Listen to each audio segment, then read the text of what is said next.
The business plan. It's the foundation to making your dreams come true. I'm going to walk you through the 9 key parts of building a business plan using my free fillable template, one step at a time. Let's go. Well, in order to do this, you're going to need my template. So I put the link in the description.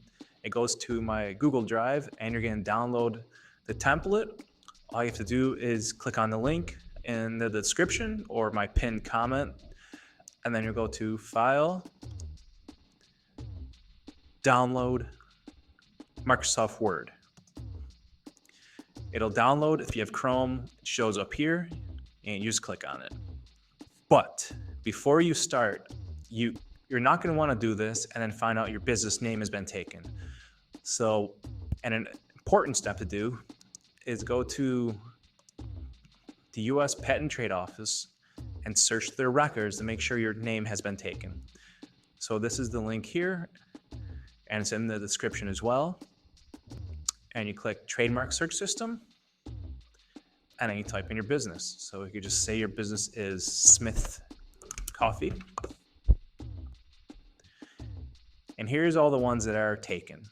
Social media is very important today, as well as websites. So you're also going to want to go to namecheap.com and search, see if your business name has been taken as well.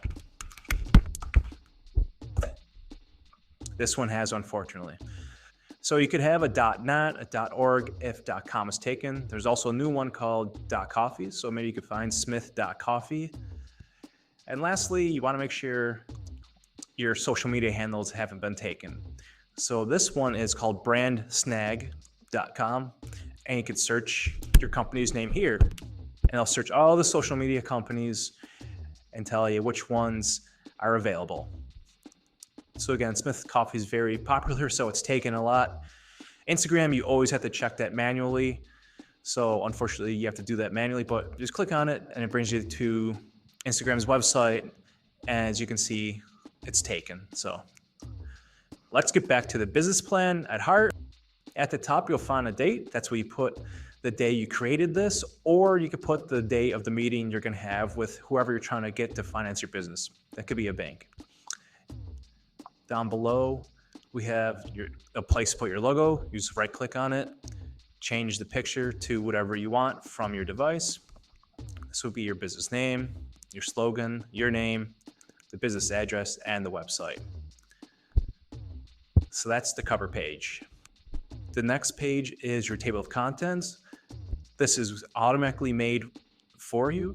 And if you do add any sections to your business plan, it's highly unlikely you will, but in case you do, you can always click on it, click Update Table, and anything you add down in your business plan below, any of these sections, if you add a new one, it'll automatically add it here. Okay, let's move on. Okay, first up is your executive summary. At the top, you just re-put your information about your business and the date you're doing this.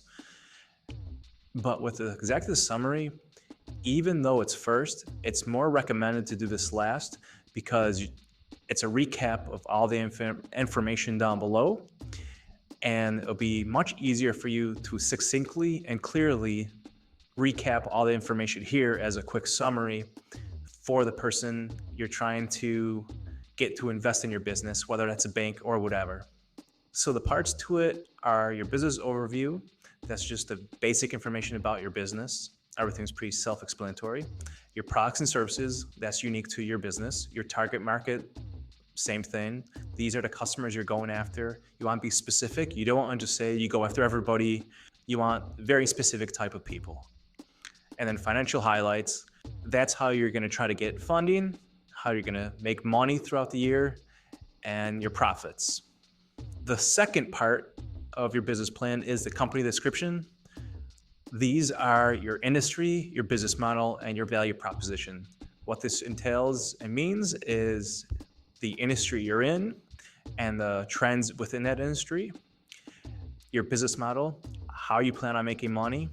Cost structure is just the expenses you have to run the business.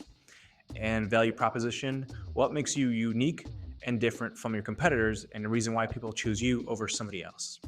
The third section is your market analysis. This is just going over your industry again, your target market, and your competitive analysis. This is where you show the details of the industry you're in, the details of that target market, who you're attracting. The competitive analysis is about your competitors. Who are they? What do they do? Where do they stand in the industry? And this leads right into marketing and sales. That's the fourth section. This is how you try to attract and sell to that target market. What are you going to do to get to them? And how are you going to make the sale? Next up is number 5. So number 5 is your organization. It's about the actual physical location and the equipment, the hardware of running your business. If you're going to have staff, who are they? How are you planning on attracting them and retaining them?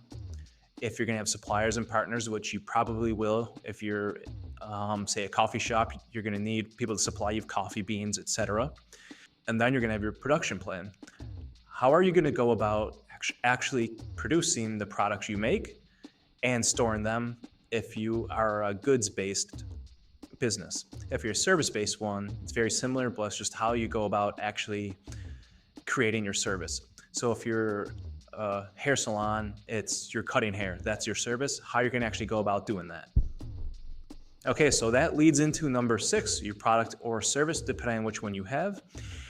All you're putting here is the description of your product or service, and again, your unique selling proposition. What makes your product or service unique compared to your competitors?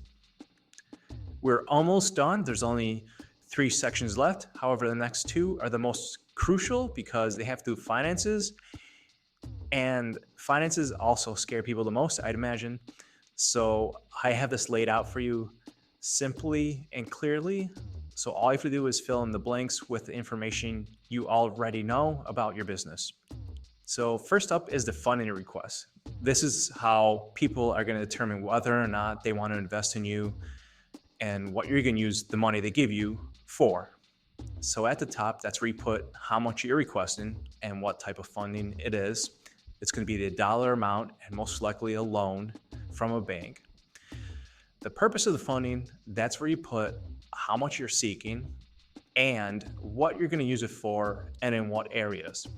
This way, a bank doesn't just give you a check and you spend it all on marketing and on nothing else, so your business goes under because you spent it all in the wrong spot. The bottom is the repayment or exit strategy.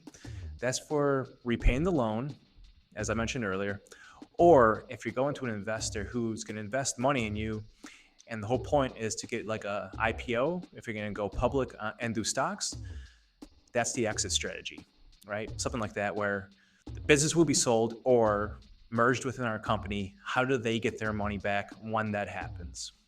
Okay, the other financial part is the financial plan. This is number 8. This is the startup costs, how much you plan on making in sales, your profit and loss. Profits, your revenue minus your expenses, how much is left over after you spent money from what you made.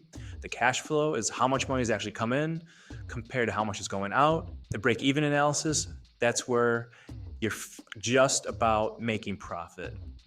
How many months is it? How many years, etc. So each one of these are pretty self-explanatory and easy to go through. They're unique to your business, and that's the financial aspect, the most important aspect of the business plan. So we're in the home stretch, but don't check out yet. The appendix is where you put supporting documents, graphs, charts, tables, marketing information, any additional information that'll be beneficial to your business plan for the person you're showing. So after you do all this is then where I recommend going back and doing your executive summary. Well, you've made it through the whole thing. It wasn't that bad, right? Hopefully not. Hopefully my template was very helpful for you and it's easy to fill in this information. And now that your business plan is all done, the next step is to create the business entity. Most people are going to use an LLC. So this video here walks you step by step how to do that. Thanks for watching.